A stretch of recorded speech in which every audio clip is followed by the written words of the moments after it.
I'm going to make this quick and short because my neighbour has got his blower out. It's a crazy little thing called Love Dev. Today's episode is 110. Vanishing Paths.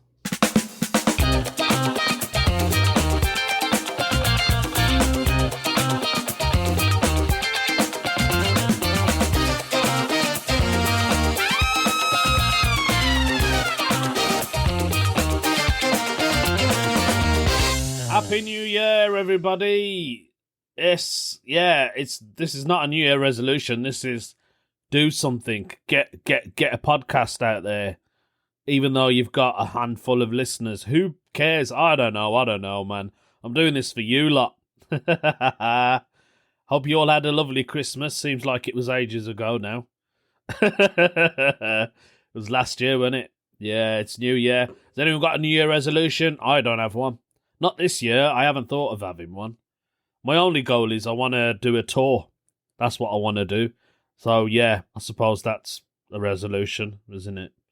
I mean, I'm more or less doing everything else. I'm 24 months sober. Yep. I haven't had a drink for 24 months, and I don't even think about it.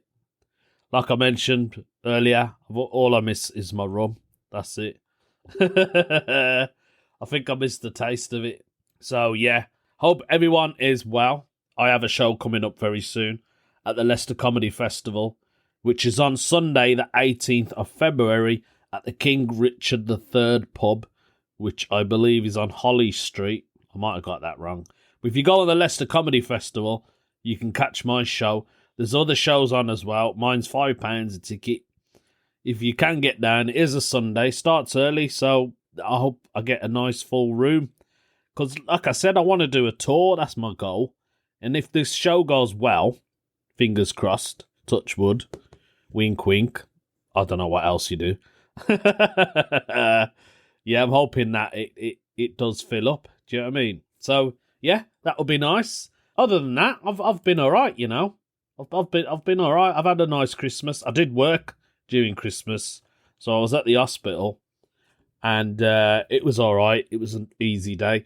Most of the patients went home to visit their family, you know. So it was a nice, quiet one at work. And the best thing about Christmas is the roads are empty. And it's amazing. I love it. I love driving during Christmas. There's no one about. You feel like you're king of the road. I did feel like I'm a taxi driver, though. So I'm not going to lie. I've got a gig tonight, so I'm looking forward to that. This will be my first gig of the year. Very excited. That's for Comedy Hotspot. A guy named Jim Howarth who runs loads of gigs. Lovely gigs. So that's, yeah, looking forward to that one. Oh, it is my mum's birthday today as well. I don't know how old she is today. So, no idea. I should go and see her, really. But I have got a gig this evening. I might give her a call. I should go and visit her, really, isn't it? I mean, instead of recording podcasts, I should be going to see her. So, the last time I spoke to you guys, I've had my PC updated since then. So, I'm hoping this sounds okay on your end. I'm still on season 1. I've been doing this for, 4 years now? 5 years, hasn't it? This podcast. Still season 1. There are no seasons in mine, apart from the seasons in the year, innit? I must say, it's been a very warm winter. It doesn't feel like winter sometimes when you're out there. People complain, oh, it's cold. This ain't cold, mate. 20 years ago, you know what cold is about. Not now. It's not like that now. Because I have absolutely nothing to talk about, my life isn't as interesting as you think, people. So let's do a Ask the UK. I love doing an Ask the UK. You got no choice, really, innit? Because you're just listening to this. I'm in the background. You're thinking about something else. That's what I do when I listen to a podcast. I do try and listen to podcasts. Sometimes your mind drifts off, doesn't it? Like right now. So, actually, I like this question. I've read it briefly, and it's been posted by somebody named Posh Baker Lou. The question they've put up is, how old were you when you stopped enjoying wild nights out? How old was I? That's a good... oh my God. I think I must have hit. So I remember going out after I got married. So I was 28 when I got married. And I was still going out to a couple of clubs. I would say when I hit about 33, 34, I think that was the age I stopped going out because I realised everyone around me were just young kids. I felt like when I used to go to a nightclub, right, I used to think I was in a college. Or sometimes I'd think I'm in like school, do you know what I mean? Because like teenagers look so young and I just felt really old. And I'm not really a clubber, to be honest. It's not my thing. I think it's because it gets noisy in a nightclub. And I like to talk to my friends. So I'm a people person, you know, and I like to talk to people. And you can't do that when you're in a nightclub where it's loud and noisy. Unless they've got like a quiet room and I can just chat to people then. Yeah. So I would say I was about 33. And my reason was, because I just didn't enjoy it. I used to love dancing when I was younger, but not now. I think now I just do more of a dad dancing. That's the kind of person I am. But then I used to drink then as well, so that was another reason to go out, innit? There's probably people out there right now who are over 50, still go clubbing. I'm not sure, man. Most of them go to bingo nights, I think. I've done a couple of bingo nights. They've been fun. More of an older crowd in there. I think the people you get at bingo are the less likely to go out, you know, to a nightclub.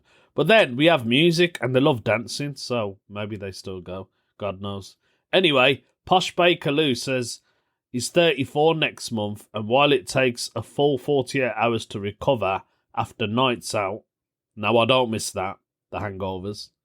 I still enjoy falling out of a nightclub at 4 o'clock. Admittedly, I don't do it very often, maybe 1 or 2 times a month, but I find myself looking forward to them, getting ready with the music on, pre-drinks, friends, drinks, dancing. Oh yeah, I think I went out on my 40th, so yeah, I went out on my 40th. I went to Prague with my cousins, and we did go to some nightclubs, actually. So, yeah. I think after 40 then. I'll be 46 next month. I'm not going to go clubbing. That's not going to happen. It's in a weekday as well, so it's absolutely pointless. But the best thing about my birthday was, when I was at school, it was during the February break that they have in the UK. So I used to have a week off during my birthday. So that was the best thing about it. Back to Posh Baker Lou. He says he's got a handful of friends who always jokingly say, became 30 years old and got into bed if I can make them come out. It's always them who leave early. They prefer day drinking and to be in bed by 9 o'clock or just chill. They used to be a late one and blame what they call old age. I believe age is just a number, obviously. I mean, I'm 46. I still think I'm 25. I act like I'm 12 years old. But I'm also aware that I'm the only one of my friends who regularly visit the gym and eat super healthy. Binge drinking now and again is my only vice. Thoughts? How old were you, or do you still enjoy late nights? Well, I've more or less answered this question, you know. So, actually, I do love going to the gym. I went to the gym this morning, and I come back and I thought, let's do a podcast, because everybody wants to hear my voice. So, yeah. Yeah, like I said, I love going to the gym now. Absolutely love it. I feel like I'm going back to how I used to be when I was 30, right? I absolutely loved it then. So yeah, I feel like I'm going back to my youth, basically, is what I'm trying to say. I look good as well, do you know what I mean? I feel good. I know I've got arthritis, but I haven't had a gout attack. Touch wood again. I haven't had a gout attack in ages, and I think that is because I've been looking after myself. I've got a bit of a podge, I know. I've always going to have that. That's the hardest thing to get rid of, isn't it? Your stomach. And a lot of people during New Year will start going to the gym and then give up. I mean, if you're one of those people, just don't give up. Keep doing what you're doing. You know, you got to set yourself goals, and I think I'm good in that sense of setting a goal. Trying to stick to it is difficult. No matter what it is, it's always a challenge. You just got to kind of face up. Do you know what I mean? Wake up and think, no, I'm doing this, whatever it is I want to do, and make it. You know, stand by it. And that's what I did with, my drinking. I had to stand by it. Eventually, you'll get used to it, and then, you don't even think about it. You just do it. It becomes a natural thing. So, yeah, good luck to all of you. And if you're still over your 40s and you're going clubbing, good on you then. If that's your thing, that's your enjoyment. We all have something that we have to do. Otherwise, we'll go mental, innit?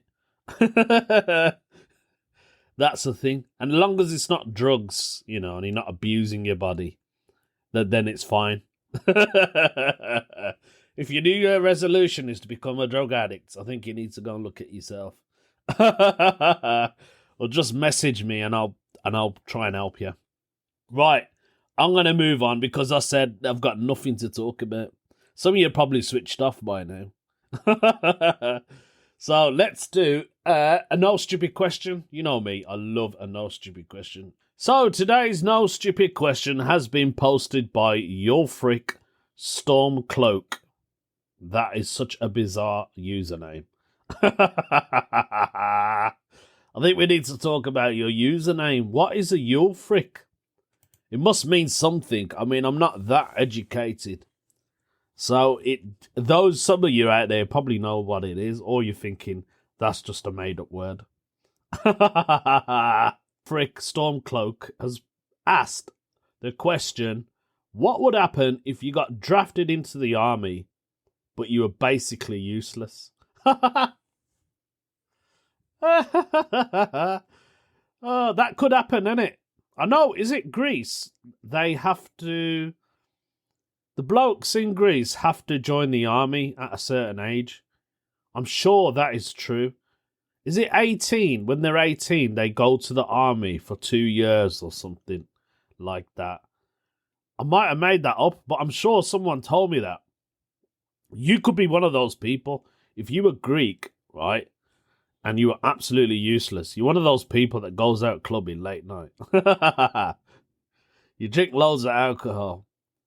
And you get up at like 2-3 o'clock in the afternoon, and then your day starts. You would be useless if you're that type of person. But then that might put you in a straight line, innit?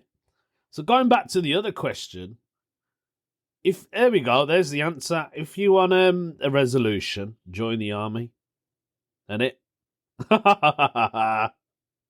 That's what you could do. So, yeah, I mean, what would... What would happen if you were useless? I think if you were to join the army, before I read the rest of his question, I think, because my mind is in there, you see, I reckon what they would do is they would use you in another way. So if you were useless at running or holding a gun, you're not strong enough. Yeah, let's say that. They might put you in the kitchen, innit? It's like working for the National Health Service in the UK. That's the hospitals. Those of you who do listen abroad. I know I've got a few listeners abroad. So obviously some of you know that we get free healthcare in it. So it'll be I reckon the NHS is like an army, innit? Because the job role I do, they call us the frontline staff because we're always there with the patients. I would class a doctor as the secondary one because they only come in now and again to see the patients, right? Because they've got so many to see, which is fair enough. And they only come like once or twice a week. So we're always there. We're 24 hours. So we're frontline. And then you got your catering staff. They're the same as similar to doctors. They don't really get involved. They serve the food. They heat it up. They clean themselves up afterwards. Because when they eat, they make a mess. And then you got like your porters, you know, you got your drivers. So they're yeah. That's basically what they would do, I think the army would. They'd stick you somewhere. I don't know, maybe they'll make you build the tents or the barracks or get you fueling up the tanks. You know what I mean? They'd make use of you. That's what I reckon they would do. I mean, I've done training, right? I did an army thing. I think I've told this ages ago. It was an army, I had to do this video for the radio, right? And they sent me to a place where they do training for the army. And I had to do the assault course, and I was absolutely shattered. And I tell you what, I completed it. I was absolutely fat then. I was a fatty. So I suppose if I could do it then, anyone can do it, innit?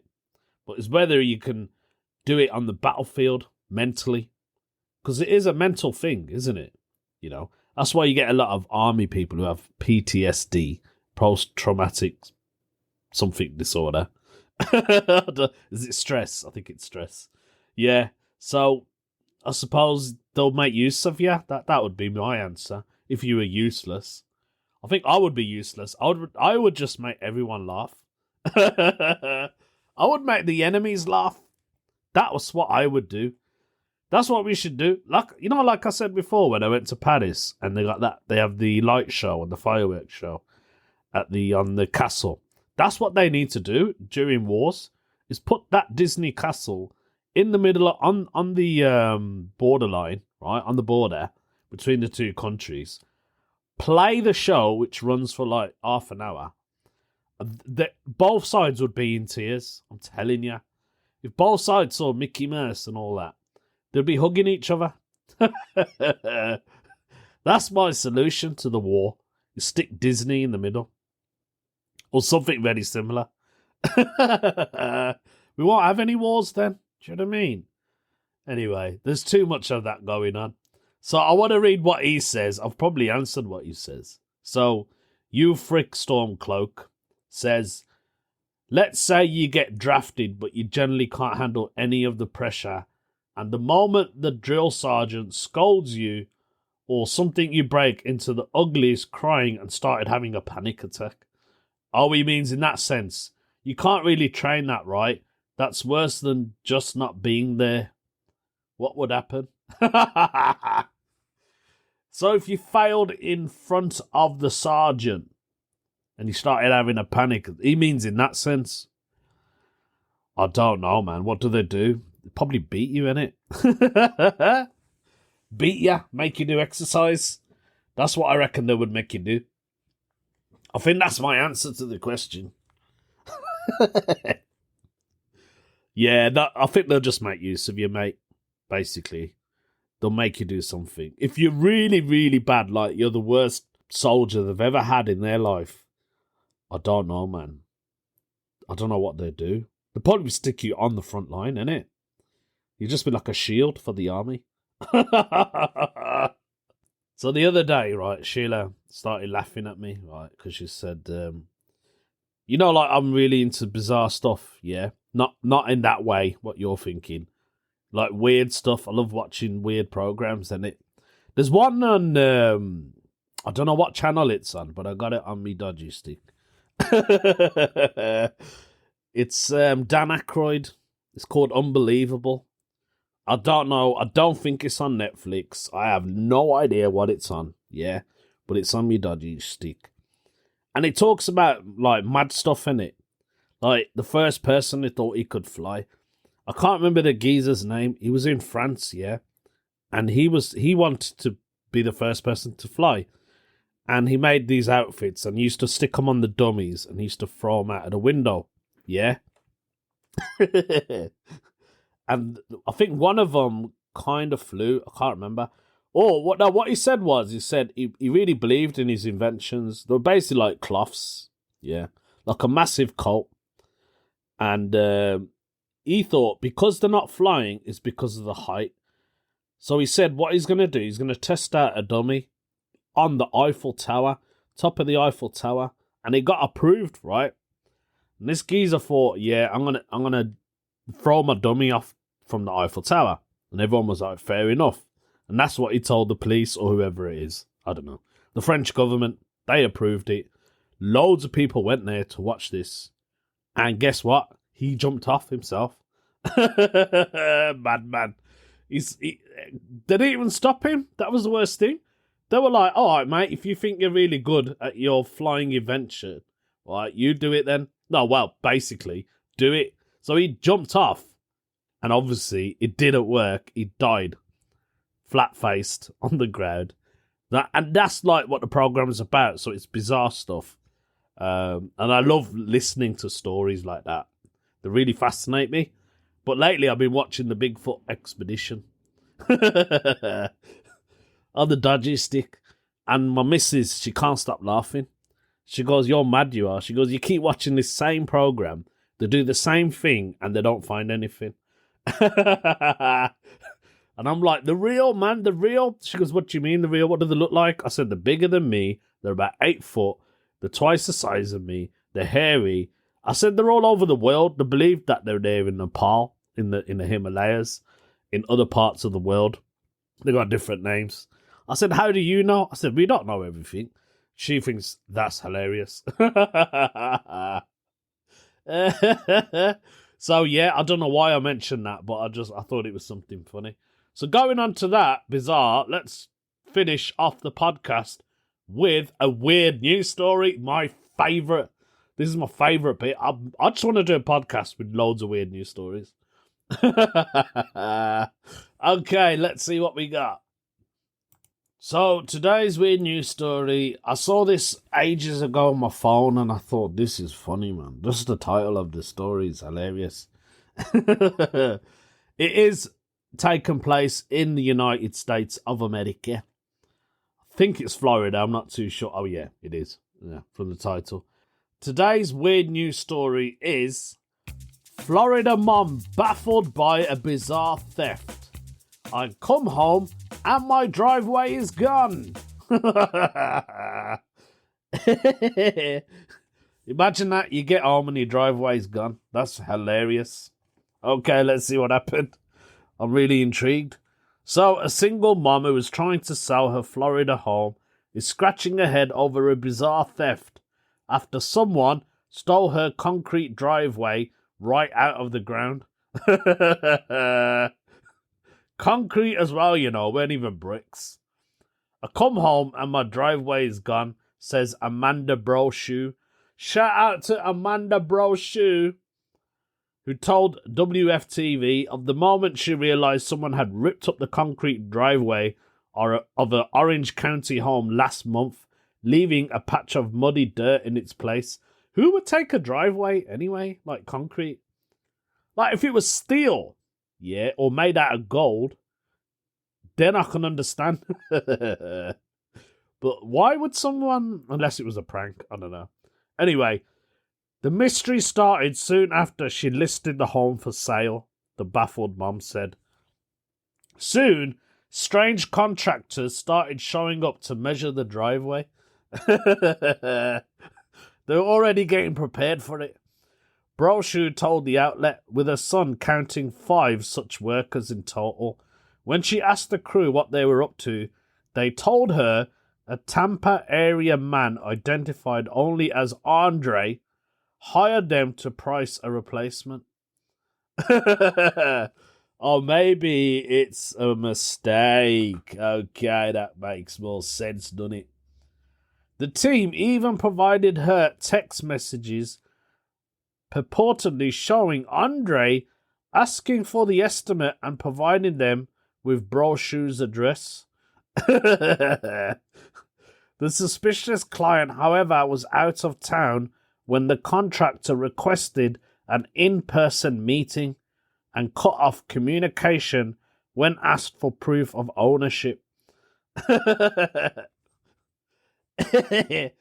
1 week later, Brochu's doorbell camera captured a bulldozer ripping up the concrete driveway and hauling it away. That's hilarious. So there's a picture of a mobile phone, right, with text messages, vice versa. And it starts with, I want a new concrete driveway at my house in Apopka, Florida. Can you stop by today or tomorrow for an estimate. Let me know, yeah. And then it replies back, sure, how about 11:30 today? And then he gives the full address, yeah, with the number. 11:30 works, what's your name? So this company's gave their name, right, and they're going to go down. So Brochu told she was not at all prepared for the bizarre theft. Her real estate agent, Rocky Sanchez, recalled the utter shock of learning what happened. I've never seen this before. I've never had this happen to myself or anyone in our office. Sanchez said. Sanchez posted about the missing driveway in a Facebook group for realtors and believes Brochu is the victim of a strange scam. Okay. How is that a scam? Because do you think the company was like pretending that she wanted it done and then they're going to rip it out and then they're going to make her pay for it? Strange, isn't it? This is more weird than the Bigfoot. I had multiple people come forward saying that they've seen things like this happen, whether it would be a driveway, a roof, a painting, even outside exterior. So it happens more often than we actually see it. Now, Brochu is under pressure to replace the driveway in order to sell her home within 2 weeks, or she will lose the property as she is under contract to buy nearby. She replaced the roof and made another investment, leaving her worried about getting the $10,000 project. Now, that's unfair, isn't it? Imagine you're trying to sell your house, right, and someone takes your driveway. I'd be fuming, mate. I would be absolutely mad. No one's going to buy this. This brings down the property now, and that just messes it up for me and my family. Of course, I feel sorry for her. The Orange County Sheriff, which is investigating the driveway theft, did not immediately return. So it's still under investigation. That is absolute madness. Imagine getting home and your driveway's gone. Oh dear, I love this. This is why I love this podcast. Right, that is today's podcast. This is this New Year's podcast. Hope you enjoyed it. Remember, share, like, tell your friends, blah-de-blah-de-blah. If there's anything you didn't like, do let me know, and I will happily change it or add bits. God knows what, I don't know. Anyway, take care. I'll see you soon.